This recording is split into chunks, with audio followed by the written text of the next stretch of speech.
ṣubú láyẹ̀ ẹ̀rín gègé. Àwọn alágbàtà epo bẹtiró lórílẹ̀‐èdè Nàìjíríà wọ́n ní wọ́n ti ṣetán láti tún dín owó epo bẹtiró kù, kì í sì nìdí. Ẹ máa gbọ́ láàárọ̀ yìí. Ẹni mi gùgù tí ara ẹ̀ ló mì. Tinubu kò tiẹ̀ rí ti coalition rò bí tí wù kó mọ̀.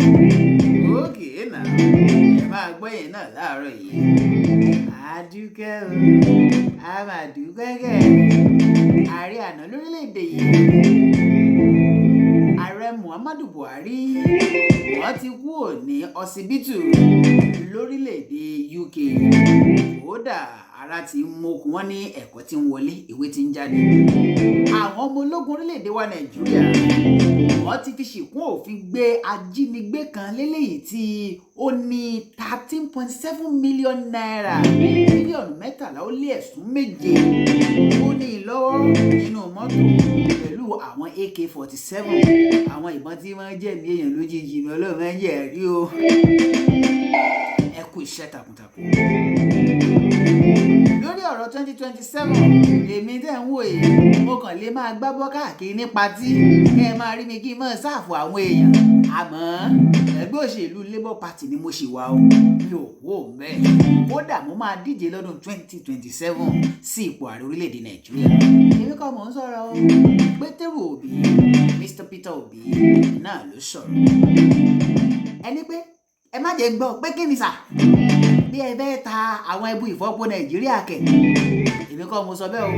Ojulari tó jẹ́ ọ̀gá àgbà fún NNPCL, ó ti sọ̀rọ̀, ó ló ṣeé ṣe o kí wọ́n ta àwọn ẹbu ìfọ́po ti orílẹ̀-èdè Nàìjíríà kó di ta ládàáni. Èyí ò ti pọ́tá ni o. Kí nìdí? Àṣìgbọ́ ni o, ìsọkúsọ lẹ̀ ń sọ, ohun tí mo sọ kọ́ lẹ̀ ń sọ o, kí lẹ̀ ń sọ, ohun tí mo sọ, kí lẹ̀ sọ, ohun tí mo sọ. Shettima ti sọ̀rọ̀ láti iléeṣẹ́ ààrẹ orílẹ̀-èdè wa Nàìjíríà. Wọ́n ní nǹkan tí Shettima sọ kọ́ làwọn oníròyìn gbé o, pé bàbá kò tako bí ààrẹ Bọ́lá Ahmed Tinubu ṣe sọ wípé kí Fubara kó lọ jókòó sílé náà, eléyìí tí wọ́n sì gbé ìjọba tuntun dìde. Shettima ní rárá o, mi ò lè tako ọ̀gá mi, ní tá a ṣe ó lẹ́gà. Ẹ má gbàgbé pé tẹ́ ẹ bá fẹ́ ra àdìrẹ ojúlówó tàbí tẹ́ ẹ bá fẹ́ ra òfì ojúlówó, Ìyálóde Ọmọwámiwá Àríkẹ́ ni ẹ kàn sí. 08131158414. Ó yẹ ẹjá bẹ̀rẹ̀ ní ràbájì gan, ní skóńkẹ́lẹ́ tuntun, ní tọ̀tọ̀rí, ní fìrìgèdè fì. Samuel Olúbáyọ̀ Ọlámidé ló kọ́ mi, àpọ̀nbẹ́pọ̀ rẹ́pírẹ́sẹ̀ntà. Ẹjẹ́ ń bẹ̀rẹ̀ láti bí ìròyìn yìí, eléyìí tó sọ wípé ikọ̀ ọmọ ológun orílẹ̀-èdè wa Nàìjíríà, wọ́n fi ṣìkún òfin gbé ajínigbé kan, eléyìí tí wọ́n sì bá owó tí ó tó mílíọ̀nù 13.7 náírà pẹ̀lú àwọn AK-47, mílíọ̀nù 13.7 million naira. Wọ́n bá a lọ́wọ́ ẹ̀. Àwọn ikọ̀ Operation Safe Haven náà ni wọ́n fi ṣìkún òfin gbé ajínigbé kan, eléyìí tó sì jẹ́ pé ní òpópónà Wamba sí Jos nínú níjọba ìbílẹ̀ Sàngá ní ìpínlẹ̀ Kaduna náà ní ìṣẹ̀lẹ̀ ohun ti ṣẹlẹ̀. Wọ́n ní ọjọ́ Àlárúbà tí í ṣe ọjọ́ 9 nínú oṣù keje ọdún 2025 yìí náà ni wọ́n rí wọn o nínú mọ́tò kan, eléyìí tí a sọ wípé nọ́mbà rẹ̀ jẹ́ JJN 336YZ. Wọ́n ní bọ́n ṣe rí wọn báyìí, àwọn méjì fi erege tí wọ́n sì fẹsẹ̀ fẹ́. Wọ́n wọ́ tẹ̀yìn pẹ̀lú 13.7 million naira àti àwọn AK-47, àwọn ìbọn àràmàǹdà tí máa jẹ̀mí èèyàn lójijì. Ó yẹ ẹjẹ́ ń tún mélé yìí. Ààrẹ àná lórílẹ̀-èdè wa Nàìjíríà, ìyẹn Muhammadu Buhari, náà ni wọ́n ti gbé kúrò ní ọsibítù tí wọ́n ti ní kó máa lọ lálàáfíà, wípé ara ti ń ṣe ṣémúṣémú. Ìyẹn ní orílẹ̀-èdè United Kingdom. Gàbá ṣé o. Ẹni tí ó jẹ́ agbẹnusọ fún ààrẹ àná ọ̀hún náà ló ṣe bẹ́ẹ̀ tó sọ̀rọ̀ ọ̀hún o. Ó ní kódà lásìkò yìí, ó ní ara bàbá ti ń yá dáadáa. Bẹ́ẹ̀ bá sì gbàgbé, Ṣéwù yìí ló Garba Ṣéwù náà ló sọ lánàá yìí pé ṣe rí ọ̀rọ̀ wípé èkúté ń lé baba ní ọ́fíìsì, ṣe é rántí nígbà tí ààrẹ Muhammadu Buhari jẹ́ ààrẹ orílẹ̀-èdè wa Nàìjíríà nígbà náà lọ́wọ́ láàrin ọdún 2015 sí ọdún 2023. Wọ́n ní ilé ìtàn sọ wípé èkúté ń lé baba ní ọ́fíìsì.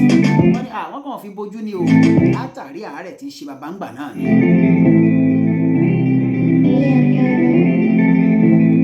òye ẹja tún mú eléyìí ìdùnnú ṣubú layọ̀ gbogbo àwa tá à ń sọ wípé kí nǹkan ó rọjú nǹkan ti fẹ́ rọjú kí ló dé máa rọjú àwọn alágbàtà epo lórílẹ̀‐èdè wa Nàìjíríà náà ni wọ́n sọ wípé wọ́n tún dín owó epo bẹtiró yóò jálá bẹtiró ó dín owó rẹ̀ kù látàrí bó ti jẹ́ pé ẹ̀bù ìfọpo Dangote èyí náà ló ti dín owó tí wọ́n fi ń gbé epo láti ẹ̀bù ìfọpo rẹ̀ kù wọ́n ló ti dín ikùn sí 820 naira ìyún okòólélẹ́gbẹ̀rin náírà kúrò ní òjìlélẹ́gbẹ̀rin náírà ìyún 840 naira ilé ètò wà tẹ́lẹ̀ àwọn alágbàtà epo petro náà ni a sọ pé ká máa yọ̀ wọ́n ní ká máa jó ká máa ṣe kíni ká gbádùn lọ. olóyè pàtàkì nínú ẹgbẹ́ òṣèlú All Progressives Congress ìyún APC Obidike Chukwueba náà ló ti sọ wípé ààrẹ Bọ́lá Ahmed Tinubu tẹ́ ń wò gidi oyin ẹ̀ẹ́mẹ́gùgù tí ààrẹ lórí ó ní kò tiẹ̀ mìíra lórí ọ̀rọ̀ ètò ìdìbò ọdún 2027 báwọn kan ti ń sọ wípé ẹ̀rù ń bá bàbá ìbáyà bàbá ń já ó ní kò sí nǹkan tó jẹ́ bẹ́ẹ̀ kódà bẹ́ẹ̀ bá fẹ́ kà á bẹ́ẹ̀ ní ìwé ìròyìn tó jáde láàárọ̀ yìí ókè náà ẹ̀jẹ̀ àtẹ̀wájú lórí ọ̀rọ̀ Peter Obi mo kàn lè máa gbé abọ́ káàkiri ní patí kí n máa bá wọn sáàbò oúnjẹ àmọ́ ọmọ ẹgbẹ́ òṣèlú Labour Party ṣì ní mí o kódà ó díje lọ́dún 2027 Peter Obi náà ló kéde bẹ́ẹ̀ ẹni tí ó ti fìgbà kan jẹ́ olùdíje sí ipò ààrẹ lórílẹ̀‐èdè wa Nàìjíríà ìyẹn ọ̀gbẹ́ni graduate Peter Obi náà ló ti kéde ó ní ọmọ ẹgbẹ́ òṣèlú Labour Party ṣì lòun ó sọ̀rọ̀ ní ìlú Anambra nígbà tó ń ṣe bẹ́ẹ̀ tí ó ń gbárùkù ti ẹni tí ó jẹ́ olùdíje sí ipò gómìnà nínú ẹgbẹ́ òṣèlú Labour Party nínú ètò ìdìbò tí yóò wáyé ní oṣù kejìlá ní oṣù kọkànlá ọjàre ẹnu mi àgọ́ Obi náà ló sọ̀rọ̀ ó ní ẹ má rò rárá èyí tí wò kó mọ́ ó lóun sì wà nínú ẹgbẹ́ òṣèlú Labour ó ní kò sí nǹkan tó yege o ó lóun sì máa jáde fún ipò ààrẹ ó yẹ jẹ́ mélòó ìwà ilẹ̀ ti pè Ojulari tí ó jẹ́ ọ̀gá àgbà fún NNPCL náà ló ti fi ọ̀rọ̀ léde olóṣèṣe o kí wọ́n ta ẹbu ìfọpo pátá àti àwọn ẹbu ìfọpo míì tó jẹ́ ti orílẹ̀-èdè wa Nàìjíríà kí ni nǹkan tó ṣẹlẹ̀ ẹni tó jẹ́ ọ̀gá àgbà Báyọ̀ Ojulari náà ló sọ pé àwọn ẹbu ìfọpo tí ó jẹ́ ti orílẹ̀-èdè wa Nàìjíríà ó ní ọ̀pọ̀lọpọ̀ àwọn nǹkan làwọn ti ṣe o wọ́n láwọn sì ń ṣe àwọn nǹkan kan lọ́wọ́ ó ní ṣùgbọ́n tó bá kọ̀ tí ò bá gbà nítorí pé ẹgbẹ̀lẹ́gbẹ̀ owó ọ̀jìnmí owó ẹgẹrẹmìjì owó àdúrù owó eléyìí tí wọ́n ti ná lórí àwọn ẹbù ìfọpọ̀ náà ló dàbí ẹni pé kò fẹ́ yọ wọ́n ní ṣùgbọ́n ó ṣeé ṣe ó jẹ́ pé títà ní ọgbẹ̀yìn ọbẹ̀ tán kó gbẹ̀yìn máa àṣìgbọ́n ni o ìgbékùgbé làwọn oníròyìn gbé iléeṣẹ́ ààrẹ náà ló ti fohùn lédè lórí ọ̀rọ̀ tí wọ́n sọ pé Shettima ní igbákejì ààrẹ orílẹ̀-èdè wa Nàìjíríà tí ó sọ níbi ìfilọ́lẹ̀ ìwé ilé tí ó sọ yìí pé